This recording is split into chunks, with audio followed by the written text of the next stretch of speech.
रमता राम जपो रे प्राणी, अब तो सुन ले राम कहानी।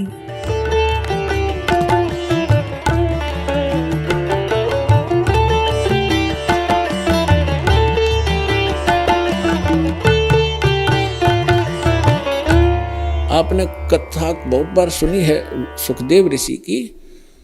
ये ऋषि, मैं ऋषियों में जाता था, इसका बड़ा सत्कार करते थे।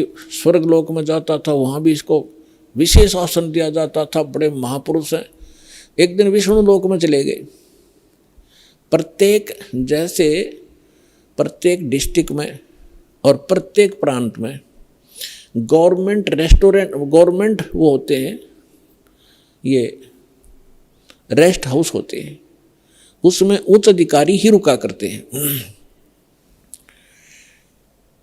तो ये सुखदेव प्रत्येक भगवानों की इन लोकों में, शिव लोक में, विष्णु लोक में, ब्रह्मा जी के लोक में, इंद्र के लोक में, इनके अपने अपने अलग से रेस्टोरेंट हैं जिसमें अधिकारी गण यानी देव लोग ही जाकर रुकते।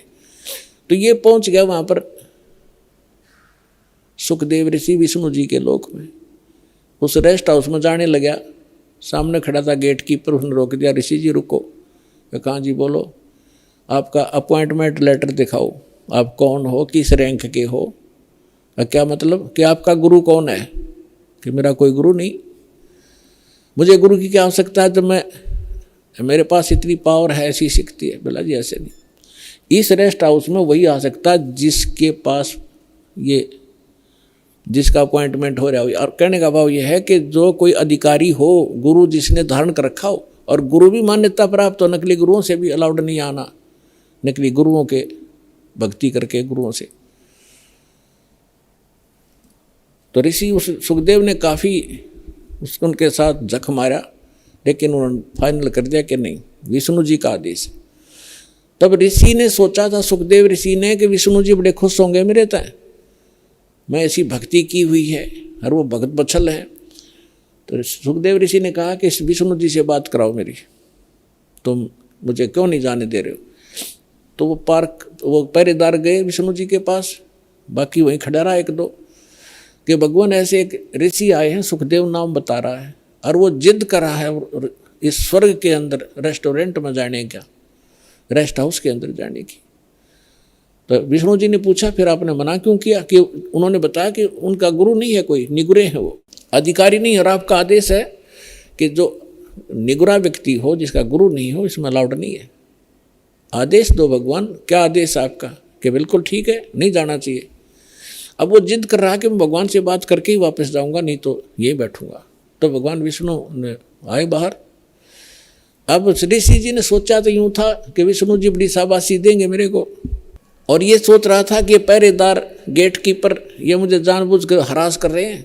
विष्णु जी तो आते मुझे सीने से लगाएंगे, भगत वत्सल भगवान हैं, सतो गुणी हैं। जब भगवान विष्णु ने आकर पूछा कि ऋषि जी क्या वाद विवाद है तुम्हारा, यहाँ कैसे आए आप, तो आधा फ्यूज तो वहीं हो गया भगवान के चेहरे को देखकर कि आज ठीक ढंग से बोल नहीं रहे। तब ऋषि ने कहा कि सुखदेव ने जी, मैं ऐसे ऐसे, सुखदेव नाम है मेरा, और मैं रेस्ट हाउस में, इस रेस्टोरेंट में जाना चाहूँ था स्वर्ग में, इन्होंने मना कर दिया जाना, इन्होंने मुझे रोक दिया। तो भगवान विष्णु ने उन्हीं के सामने पूछा पहरेदारों से, भी क्यों रोक दिया आपने ऋषि जी को? पहरेदारों ने बताया कि आपका आदेश है, जिनका गुरु नहीं है, मान्यता प्राप्त गुरु, वो इस आपके रेस्टोरेंट यानी इस आपके स्वर्ग में अलाउड नहीं है। तब विष्णु जी ने पूछा, क्यों ऋषि जी, आपका कोई गुरु नहीं? अक नहीं जी। सुखदेव बोले, नहीं मेरा कोई गुरु नहीं, कि जाइए आप यहाँ से और गुरु बना कर आइए यहाँ पर। अपने आत्माओं देखो, सूक्ष्म वेद से ज्ञान से आपको पता चलेगा, सूक्ष्म वेद से, ये तत्व ज्ञान से। अब देखो, अभी तक हम क्या देखा करते, दास ने खूब देखा, जिन्होंने लाल कपड़े पहन लिए और कोई गुरु पद प्राप्त कर लिया, घर त्याग दिया, सन्यास हो गए, ब्रह्मचारी हो गए, तो वो ये सोचा करते गृहस्थी तो एक नेग्लेक्टेड आदमी है। उनको ये जैसे पहले शूद्रों को सोचा करते थे, इनकी ऐसी दृष्टि थी इन ऋषियों की कि गृहस्थी तो एक वैसे रिजेक्टेड आदमी होता है, आदरणीय नहीं होता। अब सुखदेव ऋषि ने कहा कि जी मैं किसको गुरु बनाऊं, मेरे योग्य गुरु पृथ्वी पर नहीं है। तो भगवान ने कहा कि ऋषि जी ये भी तेरा वहम है, तेरा अहंकार बोल रहा है, और जाइए राजा जनक से को गुरु बनाइए। राजा जनक को गुरु बनाना, जो सीता जी के पिताजी कहलाए थे राजा जनक।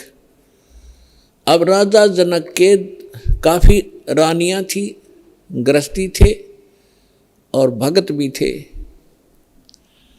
अब सुखदेव ऋषि इतना अहंकारी कि गृहस्थी लोग, राजा लोग तो मेरे चरण छूते हैं और मैं गृहस्थी को जाकर के, राजा को जाकर के नमस्कार करूं, क्योंकि गुरु बनाना है तो प्रणाम भी करना है, दंडवत भी करनी है, मत्था भी रगड़ना है।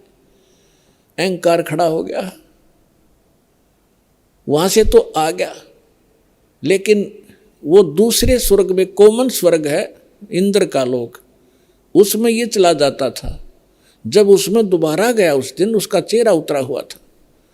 अन्य जो देव वहाँ बैठे थे वो कहने लगे ऋषि जी आज क्या बात है, मायूस बहुत हो तुम। तब ऋषि ने कहा कि ऐसे ऐसे मैं विष्णु जी के लोक में गया था, भगवान ने मुझे स्वर्ग में प्रवेश करने से मना कर दिया। तो जितने भी वहाँ बुद्धिमान भगत संत महात्मा बैठे थे, ऋषि और देव, वो कहने लगे ये बात दची नहीं, सुखदेव आपकी बात हमारा गले नहीं उतर रही कि भगवान विष्णु और आपको ऐसे अनादर किया आपका, नहीं कोई बात बता गलती क्या है। तब उसने बताया कि भगवान ने कहा कि तू गुरु नहीं बना रखा, इसलिए आप यहाँ रहने के अधिकारी नहीं हो। तब उन महापुरुषों ने जो वहाँ बैठे थे बुद्धिमान, उन्होंने कहा कि सुखदेव आपका कोई गुरु नहीं है? कि नहीं मेरा कोई गुरु नहीं है। धिक्कार है तेरे जन्म को। सभी ने एक स्वर में बोला जो बुद्धिमान होते, क्या करेगा तू इस मिट्टी का, ये बैटरी चार्ज है तेरी, कुछ दिनों में खत्म हो जाएंगी ये सब सिद्धियाँ, और कीड़े मकोड़े की पशुओं की योनि में जाएगा, गधा बनेगा, गुरु धारण करना पड़ेगा। और फिर दूसरा भगवान ने कह दिया, फिर अग्रम अग्रम कैसी भले आदमी, जब भगवान विष्णु ने कह दिया उसको, तो उसी को तुम भगवान मानते हो, तो उसी ने कह दिया गुरु बना, और फिर भी तेरे अंदर ये अगर मगर है तो काहे का तू ऋषि है। तब वहाँ क्या कहता है वो, भाई राजा जनक गृहस्थी भाई, कैसे शीस निभाऊं जाई। सुखदेव बोले ज्ञान विवेका, हम स्त्री का मुख नहीं देखा। देख कहाँ अड़गी काल की आंट, अड़ंगा कहाँ डालिया उसने, कि राजा जनक गृहस्थी भाई और कैसे शीश निभाऊं जाई। और बोले सुखदेव ज्ञान विवेका, अपनी बुद्धि से उसने खूब सोच समझ गया बात कही कि मैंने स्त्री का मुख नहीं देखा, मैं तो बाल ब्रह्मचारी हूँ और राजा गृहस्थी आदमी है, उसके घनी नारायणियाँ भी कई हैं, और उसको कैसे माथा टेकूंगा, कैसे ना सिर झुकाऊंगा, मेरी तो नाश हो जाएगा इज्जत का। तब ऋषि बोले भाई इज्जत ले ले, अर्चे भगवान ना तो अगली जन्म में गधा बनेगा या सारी इज्जत तेरी बिखरती फिरेगी ऋषि जी। अब उसको फिर एक झटका लगा एकदम, क्योंकि महात्मा भगत है वो, चल भगवान के लिए भटक रहा है, उसके अंदर जगह है भगवान की, लेकिन अज्ञान अहंकार, अज्ञान से अहंकार बनता है।